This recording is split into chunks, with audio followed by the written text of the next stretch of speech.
Static in the walls. The house had a hum, not the comforting thrum of an old refrigerator or the rattle of distant traffic, but something deeper, colder.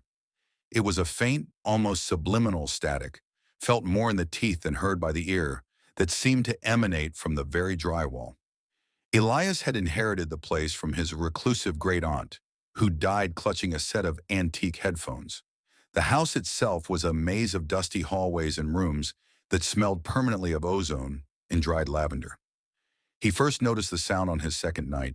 Lying in the massive canopied bed, trying to read by the weak glow of his phone, the subtle vibration started.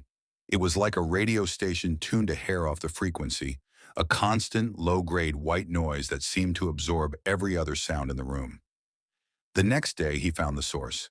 In the back of a hidden linen closet, he discovered a small metal box, smooth, featureless, and humming. It wasn't plugged in. It had no batteries. Yet when he put his ear close, the static was loud enough to make his head ache. He tried to throw it away. He carried it outside, ready to toss it into the woods. But as he reached the tree line, the humming intensified to a scream, and the phone in his pocket died instantly. A profound, paralyzing fear seized him, freezing his muscles. A silent, frantic urge, "Don't leave the box," overtook him. Shaking, he retreated, replacing the humming device exactly where he found it. Over the following week, the static grew louder, infecting the entire house. It wasn't just in the walls now. It was in the silence between his thoughts.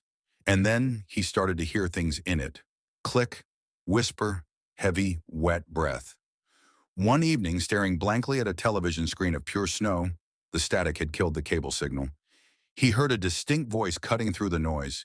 It was his great aunt's, thin and papery, speaking into his ear. "It needs to be heard, Elias. It needs to be always heard." He looked frantically around the empty room. No one. Just the TV snow and the pervasive electric hiss. Driven by a madness he couldn't control, he found the antique headphones his aunt had died with. They were heavy bakelite, with frayed wires and thick, foam-rotted ear cups. He plugged them. Somehow, the connector matched the small port on the humming box. He placed them over his ears. The world vanished. There was no longer a house, no walls, no silence. There was only the roar. It wasn't static anymore. It was a million voices screaming in unison, not in a language, but in raw, concentrated terror. It was the sound of every nightmare, every death, every moment of pure, blinding panic that had ever occurred within the house's frame. He felt the cold shock of it enter his brain, reorganizing his memories, replacing his life with the chronicle of the house's suffering. And then a new sound cut through the cacophony. A single resonant click, followed by a low, contented purr. Elias tried to tear the headphones off, but his arms wouldn't obey. His eyes were wide, fixed on the ceiling. He could feel the roar receding, replaced by that low, satisfied hum. The metal box had what it wanted, a fresh stream of static, a new host. He slumped back in the chair.